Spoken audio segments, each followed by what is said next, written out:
an honor to chair this session today, and we have a very prominent speaker today. So it's Gable, who is, well, I have a list here, just actually half a page to introduce him, but I can just go on and on and on to start with his role, well, basically his dissertation written in Glasgow University in industry policy in Britain, and then worked for the major oil companies, Shell company, chief economist for 2 years. He's about 20 years as a member of the British Parliament. Short stint as an acting leader of the Liberal Democratic Party of Britain, member of the private council, also is the Secretary of State for Business, Innovation and Skills in the coalition government in 2015, member of the Intergovernmental Commission in Russia and Britain. Alexei Cooper was the head of that commission on the Russian side, and Skable was head of that commission on the British side. Yesterday, he's talked the House of Architects on Creative Industries. Today he's presenting his latest book. It's called After the Storm. There was it's a sequel to his book, which was called The Storm, basically the experiences of the world in British economy during the crisis in 2008. And as one of the reviews, very favorable reviews to the book, written by Guardian, said there should be a third book called Long After the Storm. This book receives very, very good reviews. So, apart from that, Service promotes ballroom. It should be said that ballroom and Latin dancing is very good dancing, participating strictly in dancing in the British TV competition in the British TV. And besides that, he supports various charitable bodies, Spain, Twickenham, and other areas of Britain. So without further ado, I'm just giving the floor to Service. Please welcome. So please talk on After the Storm. Well, thank you for your welcome. I think the professor's already explained my background, so I don't need to say more about it. But most of what I want to say comes out of my period of 5 years in the coalition government. For the benefit of the Russians in the audience, just to explain, the ministry that I was responsible for was the Minister of Economy, essentially. We had a finance minister called the Chancellor, and I was the economic minister. And under the British system, we brought universities underneath this department. This may be very shocking to people elsewhere, but we took the view that universities are sources of wealth creation and a key part of the knowledge economy. So I was given universities and science together with overall responsibility for the real economy. And that was my background in government. And I wrote this book when I was in the cabinet. I wasn't allowed to publish it as a minister. We have rules. So I've subsequently updated it. And I want to talk to you today about how we now see the problems in the world economy. And towards the end, I will link this to some of the debates about Russia, but I know very little about the Russian economy. It would be arrogant of me to express views on it, but I will provide a link via what is happening to the oil price, where I do have some background. But let me just start with the crisis. We're still living with the after effects of the financial crash that took place in 2008. It was a massive economic event. You see, this is an attempt by the IMF to calculate the permanent losses which have been experienced by Western market economies. The extreme cases are Greece, but also very substantial. Spain, the UK, which had very large, in the UK case, very large banking sector, and a very large property bubble. These two things caused more damage, much less damage in Germany and the United States. But the key result is substantial permanent loss of output. And in the case of the UK, which I have been writing about, we had the first collapse of banking since the middle of the 19th century. It was a very traumatic event. To be frank, very few people at the time understood what was happening and why it was happening. But the point of departure for today is that this problem is not yet finished. And what I want to talk about is the what I call the post-crisis malaise. Maybe I can choose a metaphor.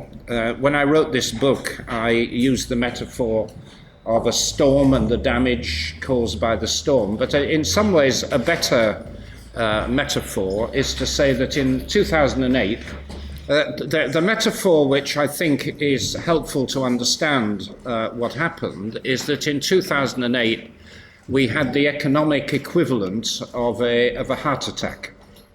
It was a very basic, damaging phenomenon, caused a lot of harm. However, fortunately, the people who were if you like, the doctors, the surgeons, the central bankers, understood, Bernanke, particularly in the United States, understood the problem, and the patient was kept alive, which is why we now have quite a good recovery taking place in Western countries, in the UK, sustained growth, near full employment. However, and this is crucial, that the patient was kept alive by using a life support system, which was cheap money, which we still have. And if you can imagine a visual image, that we have this healthy recovery from the crisis, but attached to the back is a little pipe with adrenaline pumping into the body, and we're still living with this world.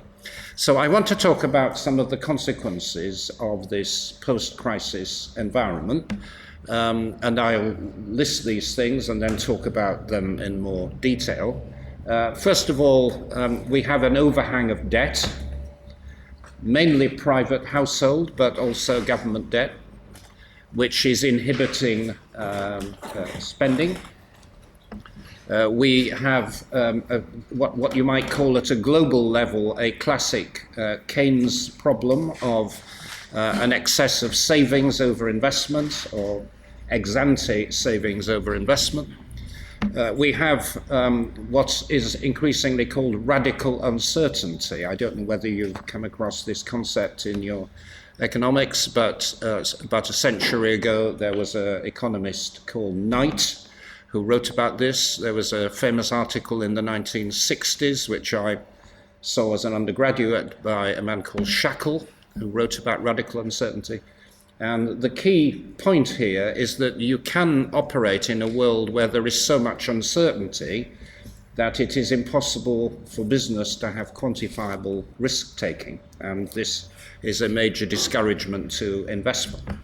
And the former governor of the British Central Bank, Mervyn King, wrote a book a few months ago based around the current problem in terms of this radical uncertainty issue. Then I list the two ways in which Western economies have been trying to counter these difficulties. Very low interest rates, zero, perhaps negative. Then quantitative easing, unorthodox money, very beneficial in the short run, but creating serious long-term problems, notably bubbles in asset markets. And then finally, the issue of fragile banking, which is much improved but remains. And then finally, the current challenge, which has come up in a major way in the last year, which is the slowdown in China and the dislocation caused by the collapse of the price of oil. And I will try and cover all of that. Let me just lead on to the debt issue. This is just a picture of aggregate debt. The top line is the UK, the bottom line is the Eurozone. The United States is in between the two. And you see what happened is in the run-up to the financial crisis, there was a big increase in aggregate debt in relation to GDP. And significantly, since 2008, this debt has not gone away. This chart is only to 2013, but if you continued it, you'd have the same story. Now, if you just look at the British top line, of that total 280% GDP, now about 80% of GDP is public debt, and obviously government worry about that. That's the austerity issue. But also there is about 160% private debt to GDP, which is household mortgages. But this is a common problem throughout Western economies. It's also increasingly an issue in China, where there's been a massive increase in aggregate indebtedness. We'll come back to that in a moment. Now, why does this matter? It matters because what we understand of economic behavior is that very high levels of indebtedness depress spending and investment. You can go back to Irving Fisher over 100 years ago. Modern writers like Richard Koo in Japan have explained how this overhang of debt is a significant depressive effect on investment, particularly. So this is one of the legacies of the crisis. Now, governments have tried to counter this by cheap interest rate policy, and what I describe here for the US, Western Europe and Japan is how interest rates have now become extremely low, particularly if you look at real rates. We have low inflation, but real rates in Europe and Japan are now negative, effectively. Official rates, which are the yellow, short-term rates, close to zero or minus. We live in a very, very low interest rate environment. And there's a very important piece of work which you can access through the internet by the chief economist at the Bank of England, a man called Andrew Haldane, who has studied interest rates historically and has concluded that interest rates are now lower than at any time since the Babylonian Empire, which is, so we're dealing with a very abnormal phenomenon. And the pressure on central banks until very recently has been to keep cutting interest rates. Now, so far, this has had some clearly beneficial effects in keeping aggregate demand growing, but there is growing worry that this is becoming counterproductive. There was a piece of work published, I think, last week by BlackRock, one of the leading institutional investors in America, pointing out that what's now happening is that Western savers are unable to accumulate pensions because of low interest rates, poor annuities, and as a consequence, they are hoarding, not spending. So this has the exact opposite effect of what policy is designed to achieve. So we have this attempt to use low interest rates. We also have unconventional money, so-called quantitative easing, where central banks are buying up government securities mainly, but also other forms of assets. And you see this is a rising trend, and there has been more and more use of QE, particularly in the Eurozone. The British have stopped this, the Americans have stopped this recently, but it's growing in weak economies in the Eurozone and Japan. And the big question now is, well, what happens when these low interest rate policies and the quantitative easing no longer work? What do you do next? And it's a hypothetical question, but supposing we find that in the next 12 months or 24 months we get into a serious downturn in the US, UK, elsewhere, what do we do? What do governments do? What do central banks do? Because central banks have used up all of their conventional weapons.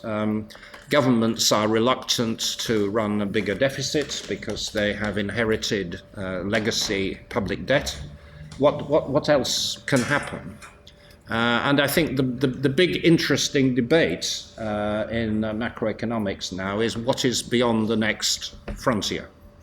There are some people who will argue that, I would be one, I think, who would say that old-fashioned Keynesian politics probably still have a role, that governments could borrow for public investment, providing it's properly disciplined.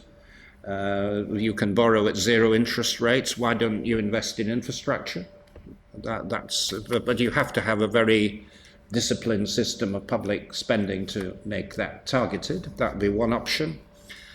Some people would say maybe the government just has literally to print money to finance deficits by the central bank. This is openly considered now by serious economists, not just by cranks. And then there is the more orthodox view that there is nothing else that can now be achieved through monetary policy and fiscal policy. We have to have structural reforms, more free trade, more competitive markets, and then this way you revive the spirits, the animal spirits of entrepreneurs, as Keynes once described it. But this is the big debate, I think, on the future of economic policy. Now, just as an example of what can happen as a result of the current policies of the use of aggressive monetary policy, I've tried to trace here what happens in asset markets. The top line is Spain, the second one down is UK, the third is the United States. And although it's not a very nicely designed chart, but I think it conveys the problem.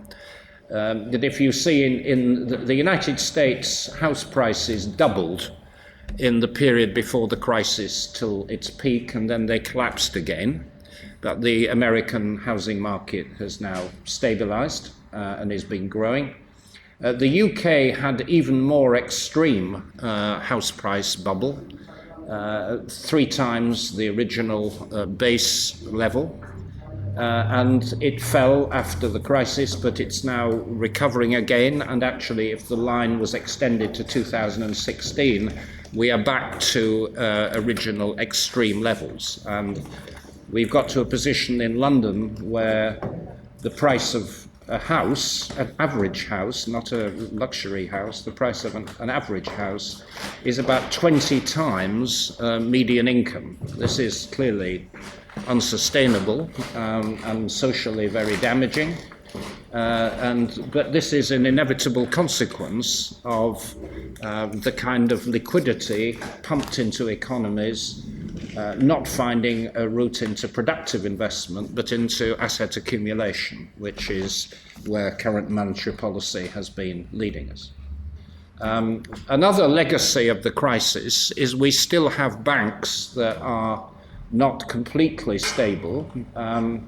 The UK was in a very unusual position that at the time of the crisis, Britain had the biggest banks in the world in terms of balance sheet.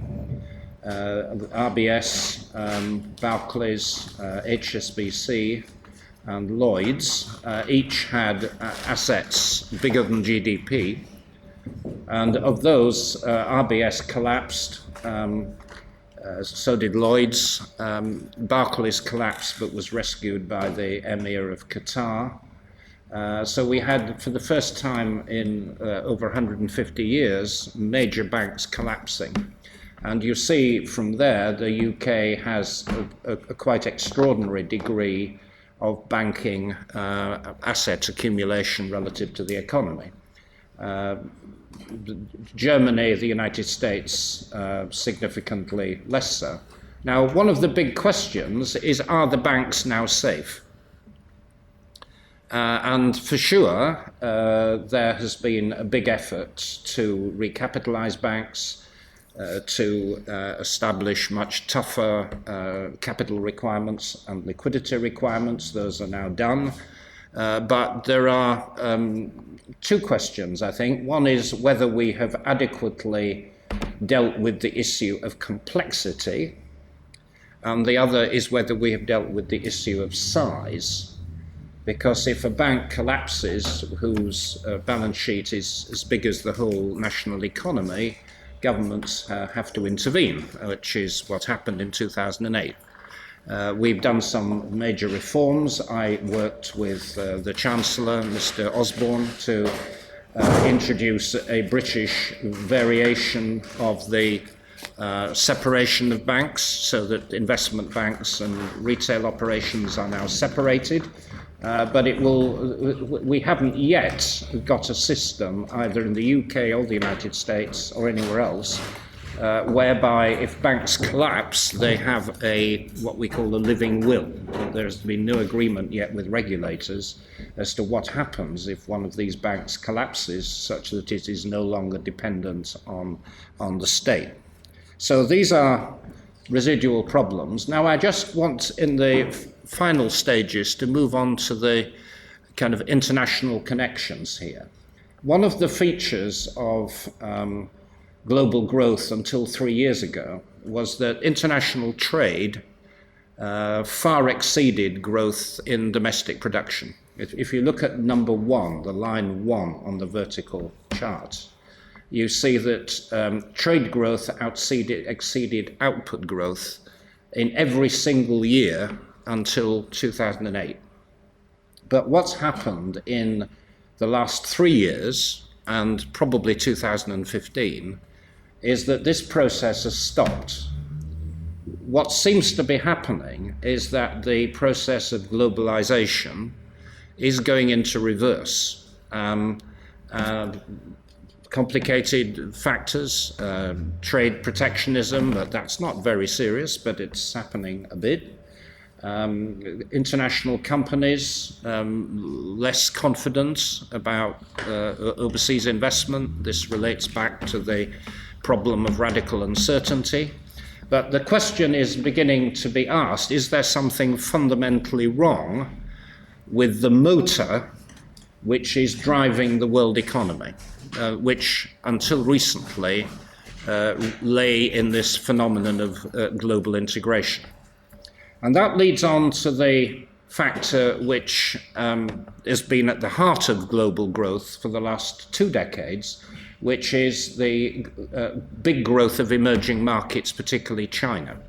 This is a slightly complicated story, and I want to dwell on it a little bit. What I've done here is used some of the data by a man called Angus Maddison. I don't know whether you've seen his stuff. This is one of the great works of economic history, I think, where he's tried to compute the GDP of economies going back hundreds of years. And if you go back to the beginning of the 19th century, before the Industrial Revolution, China and India dominated the world, which is not so surprising because they had lots of people and these were subsistence economies, but they also did more trade than anybody else. So the world we started was China-India dominated world. Interestingly, Russia is third. I guess the Tsarist regime, there was still quite a lot of development and it was a big country. Incidentally, these countries are normalized for changes in boundaries. So the Russia there is the Russia today, and the same, and Germany's the same. Of course, the countries have changed actually, but this is on a constant basis. I should have started here. Yeah, that's the pre-industrial position. China, India dominating. France and the UK just beginning, and then Russia, of course, United States virtually non-existent. And then by 1913, already the United States is becoming the economic superpower. Russia, because of substantial growth in the latter part of the Tsarist era, is becoming a substantial economic power. And then onto the modern period. And 1960, of course, the United States is the superpower dominating everything. But if we come to today, and this is where the picture has dramatically changed, on current measures, China probably now has the biggest economy in the world. I mean, there is a big debate about whether this PPP measure is the best, but it's probably the least worst way of eliminating all the distortions in relative prices and exchange rates. But the position is China is probably the biggest, or roughly equivalent to the United States. India is probably now number 3. And this is important because this is the dynamic which is driving international economic growth.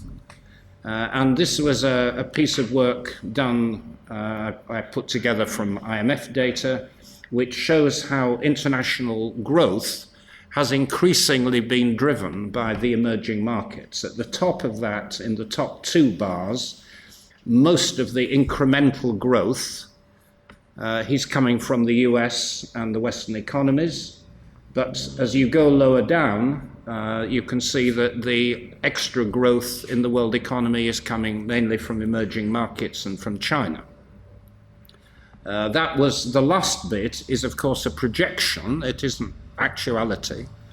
And this raises the big issue today, which is what happens if that emerging market growth stops.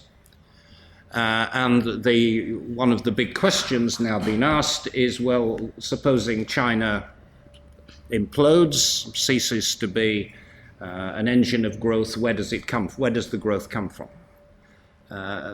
Maybe we can pursue this a little bit in question, but what's happening at the moment, as you all know, is that the Chinese growth has slowed from 10% to 6.5%, still very impressive, but the combination of the slowdown and the shift away from investment to consumption, from exports to domestic demand, is having a massive impact on world trade, and that partly explains the figures that I showed you earlier.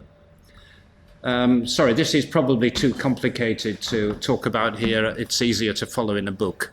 But essentially the reason why you're getting this downward sloping of those charts is what's happened over the last 20, 30 years with more and more people moving out of poverty, particularly in China and India, becoming consumers and providing the source of demand for the world economy. There are some odd cases when you have more time. If you look at the Russia case, which is interesting, which is the big bump in the middle, which is caused by the 1998-99 crisis when the economy went backwards. But the general trend is for more and more people to be moving out of poverty, consuming, spending more, and creating the source of additional demand. Right, to try and bring things together, we were in a position of recovery, generally speaking. Go back to my metaphor about the heart attack. Most major economies now are seemingly recovering. However, and these are the howevers, China, possibly a hard landing. We don't know whether the current economic managers in China sufficiently understand the seriousness of the problem that they have.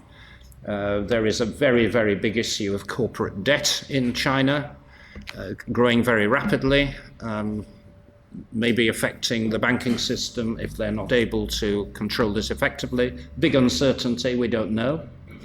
United States, a big debate as to whether they have a genuinely serious structural slowdown problem, the so-called secular stagnation. A big debate as to economists as to whether this is real or not. Thirdly, the big uncertainties in Europe. In my own country, the possibility, which is now becoming probably more than 50-50, of leaving the European Union in 6 weeks, 8 weeks' time. If that happens, there will be major consequences in financial markets, major uncertainty, potentially knock-on effects elsewhere in Europe. A very serious problem. Brazil, the second or third of the major emerging markets, now in very deep recession, potentially having to call the IMF. And then all kind of weird possibilities. I don't think we think Mr. Trump is going to become president, but if he did, unleashing enormous problems of trade war, instability, anything could happen. So we're in an environment, I use the phrase radical uncertainty, and these are some of the big elements in that picture. Let me just be a little cheeky here and go on to say some comments about Russia, which, as I said, I'm not an expert on, but which strike me as an outsider. And compared with the problems that I've described in the Western economies, Russia's are currently much more serious. You've had this enormous shock, combination of falling oil prices and capital outflows, which together actually are bigger than the impact of 2008, 2009, it would appear in quantity terms. An enormous downgrade by the IMF in terms of growth expectations, and apparently a big cut in real wages as a result of what's happened within the last year or two. However, an economy that in some ways is very resilient. The shock seems at the moment to be absorbed in relative prices rather than jobs and output.